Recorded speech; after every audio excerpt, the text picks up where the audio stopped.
Welcome back. Leader of the official opposition, Michael Pintard, has shot back at Prime Minister Philip Davis's claims that the Bahamas Power and Light Company's $500 million debt was created by the F&M's previous administration. Mr. Pintard says the Prime Minister must clarify that the current Davis administration also had a large part to play in that debt. The member for Cat Island is giving the impression that the $500 million that he met when he came to office was a result of a single administration. It would be useful for the public to know that his administration played a pivotal role in the ballooning of the legacy debt that BPL has. And so I think it's important that the public knows the role that the Progressive Liberal Party and its policies played in the ballooning of the legacy debt.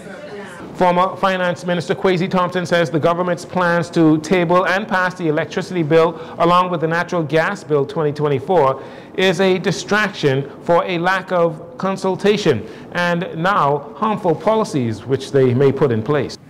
These bills first ought to have been debated separately. They involve two separate and important issues. It would appear that the government does not want a public discussion on either bill.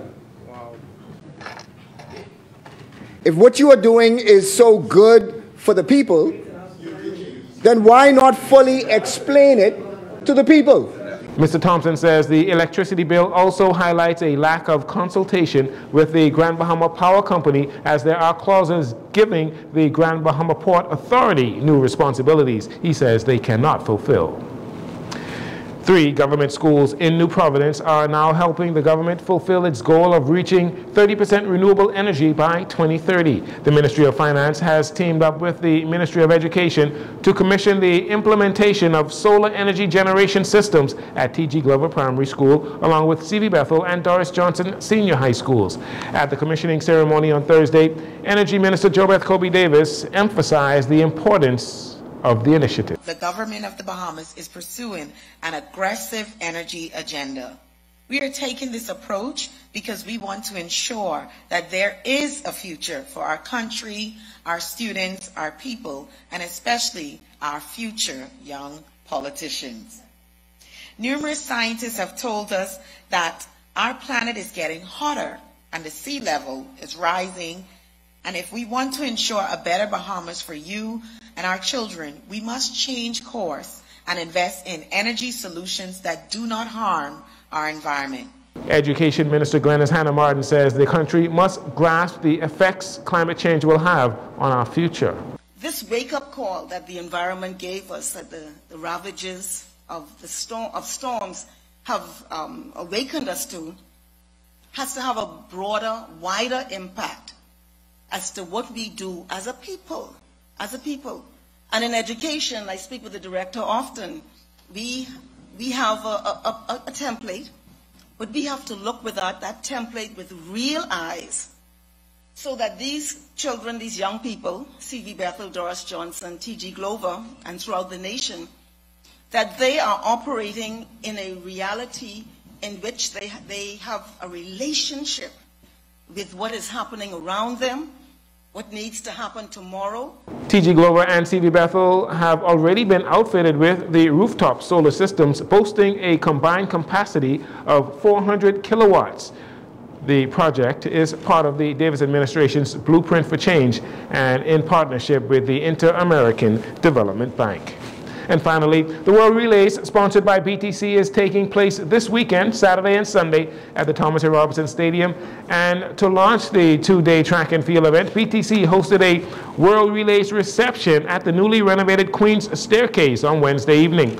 Minister of Youth, Sports and Culture, Mario Boleg, expressed his pride in the athletes and says there is still hope that the Bahamas becomes home to the World Relays. First of all, let me say congratulations to BTC. Continue to be a responsible corporate sponsor who would have been the title sponsor for the 3 previous events held here in the Bahamas and now the 4th event. So they've been consistent in their support and development of our young people when it comes to track and field, and also partnership with the government to ensure events of this magnitude take place.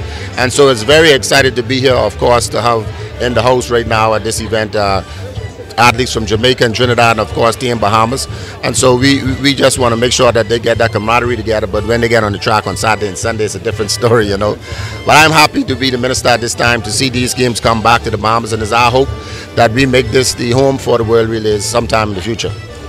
CEO of BTC, Samar Bhatti, says he is pleased to know that his company is a proud sponsor of an organization that is dedicated to the growth of athletes here in the Bahamas. It feels great for us to show our commitment in this way to Team Bahamas and to the Bahamian athletes, to inject $300,000 to the execution of this fabulous event, these 2024 World Athletics Relays.